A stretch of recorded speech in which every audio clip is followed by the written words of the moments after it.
Hey everyone, welcome back to another video. Today we're going to be talking about one of the greatest Irish rebel songs of all time, Come Out Ye Black and Tans. So this song was written by Dominic Behan, and a common occurrence with some of these old Irish rebel songs is the date it was written is not recorded. Now Dominic was a songwriter from about 1958 onwards, so you can argue that this song was written sometime in the 1960s. The reason for writing this song basically was a tribute to Dominic's father, Stephen Behan, who actually fought in the Irish War of Independence and the Irish Civil War. So before we go into what he wrote this song about, right, obvious title, Come Out Ye Black and Tans. If you're not familiar with Irish history, you're probably wondering, what is a black and tan? Right, so in 1920, during the Irish War of Independence, the police force in Ireland were called the RIC, which stood for Royal Irish Constabulary. Basically, the Royal Irish Constabulary were having a really tough time gaining control over the Irish Republican Army at the time. There was roughly about 10,000 members in the Royal Irish Constabulary at the time, and they needed reinforcements. So in January of 1920, they started recruiting reinforcements from Great Britain. And funnily enough, at the time, seamstresses all over Ireland were actually kind of on strike at the time. They were refusing to wear the RIC uniform and refusing to make them.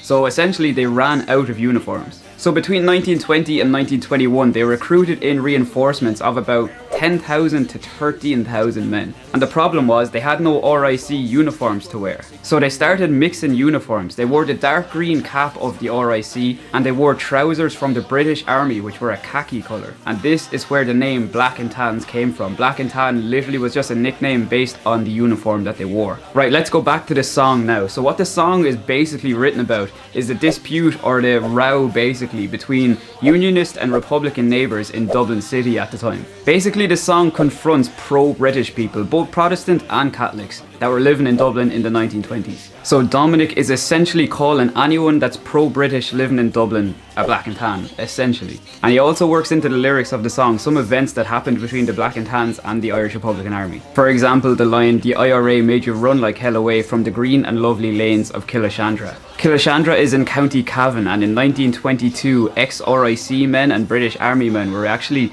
given a warning by the local IRA to get out of the town. And they did, so that's essentially where the "run like hell away" came from. Plenty of people have covered this song over the years, but I would say the most famous version is probably the Wolf Tones version. That was released in about 1972. Like a lot of Irish rebel songs, this song actually became really popular with Celtic Football Club, and you'd often hear it sang at a Celtic match. One more crazy story about this song is there's actually footage of the German army singing this song. Now it's not exactly the lyrics of this song, they're singing German lyrics, but it's the melody of this song, which is actually nuts. If you type it into YouTube, type in "Come Out Ye Black and Tans German Army," you'll see it. It's absolutely insane. Hope you enjoyed this video. Thanks a million for watching. If you enjoyed it, hit the like button and make sure to subscribe and drop a comment below of what rebel song you want me to break down next. Thanks a million for watching. See you in the next one. Come out, you black and tans, come on and fight me like a man. Show your wife how you want medals, stand and Flanders.